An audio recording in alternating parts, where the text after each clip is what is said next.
নমস্কার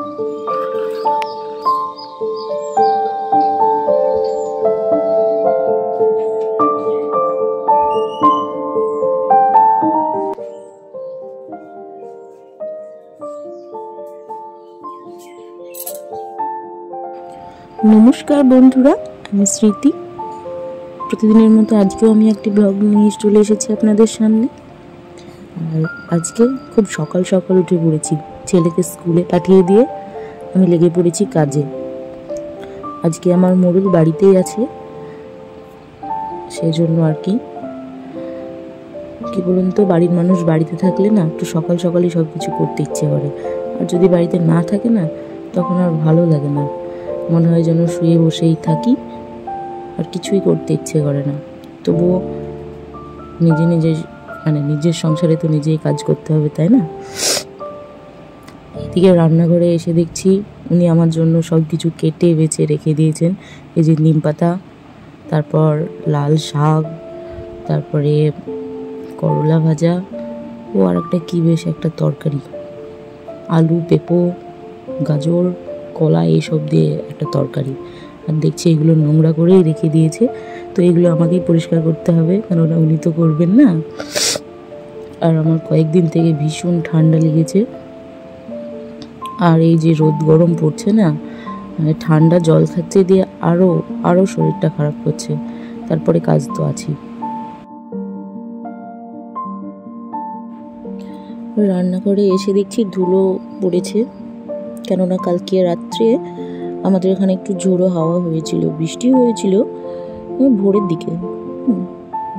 তো ধুলোগুলো ঝেড়ে নিচ্ছি, কেননা রান্না করবো তখন তো ধুলো পড়বেই, ওই জন্য।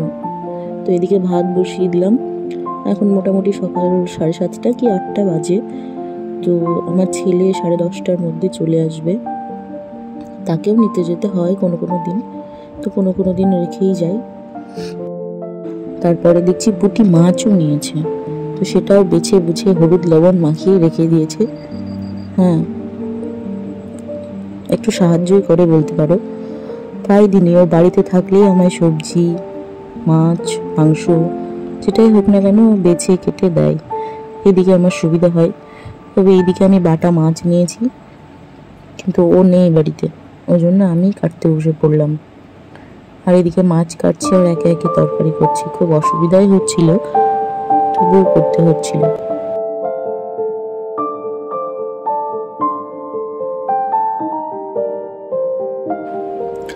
খুব ভালো হয় যখন কেউ হাতে হাতে সাহায্য করে, আর সেই সাহায্যকারী মানুষটা যদি আমার জীবনে চলার পথের মানুষ হয়, তাহলে কতটা ভালো লাগে বলো তো।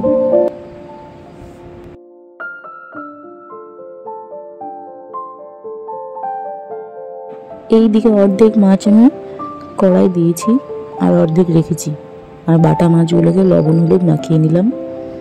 তো এদিকে দেখছি মাছগুলো ভাজা ভাজা হয়ে এসেছে।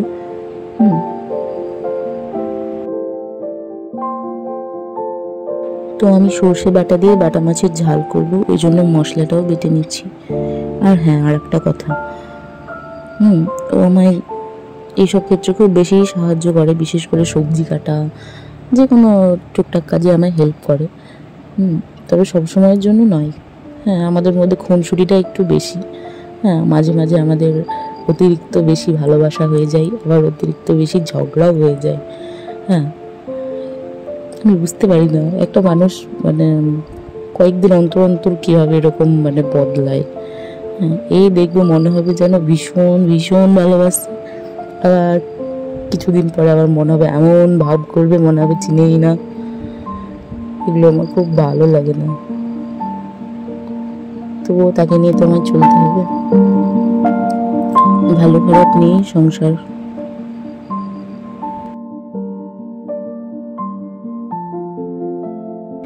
এইদিকে রান্না কমপ্লিট, তো সব ধুয়ে মুছে রাখলাম, কারণ সন্ধ্যাবেলায় আবার এখানে আসতে হবে আমায়। আর দুপুরবেলায় খাওয়া দাওয়ার পরে আমি আর কাজ করতে পারি না, খাওয়া দাওয়ার পরে আমায় একটু রেস্ট নিতেই হবে। তো এই দেখো রান্নাঘরের কাজ কমপ্লিট, এখন যাব বারান্দায়, বারান্দাটা মুছবো, মুছে স্নানে নামবো। আর খুব বেশি বড় তো বারান্দা নয়, খুব অল্প সময়ের মধ্যে বছর হয়ে যায়।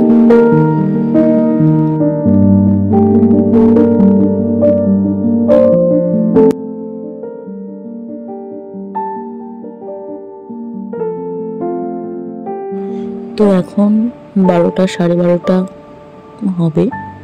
ঘড়ি আমি দেখিনি, কাজ করতে করতে মানে আর দেখার সুযোগ হয়ে ওঠেনি। তো আমি চাইছি তাড়াতাড়ি করে আমি মোছা ঘষা করে স্নান সেরে আগে খাবো, কারণ আমি সকাল থেকে কিছু খাইনি। জল পিপাসা পেয়েছিল প্রচুর, তো 2টো বাদাম খেয়ে জল খেয়ে নিয়েছি ব্যাস, আর আমি কিছু খাইনি। কি বলতো, খিদেই পায় না।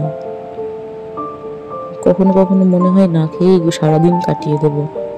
হ্যাঁ, সেদিকে 12:30 বাজছে, সকাল সকাল উঠেছি, তো ওই জন্য আরো বেশি করে একটু খিদে পেয়েছে। তো যতটা তাড়াতাড়ি সম্ভব আমি করার চেষ্টা করছি আর কি।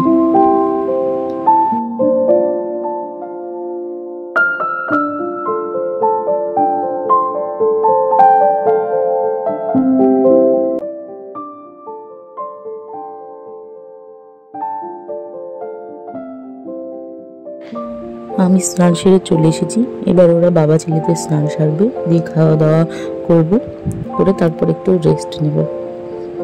রেস্ট মানেই আমার সন্ধ্যা, কেননা স্নান সারতে সারতে, কাজ সারতে সারতে 12:30 থেকে 1-1:30 এসে পৌঁছেছি।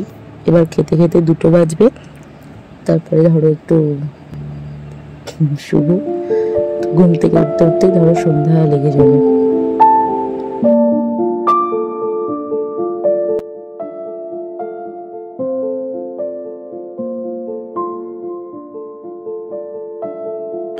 স্নান দান সেরে যেগুলো ছিল জামা কাপড় সেগুলো গুছিয়ে রাখলাম।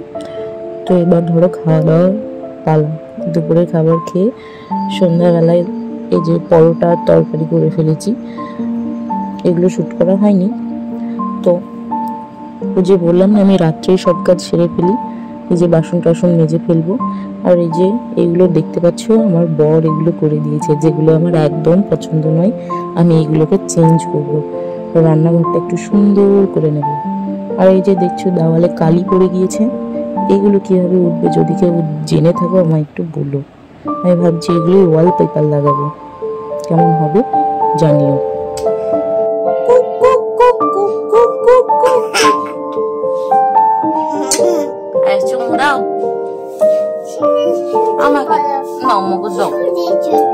আমাকে দাও, গালি ভালো করি কিন্তু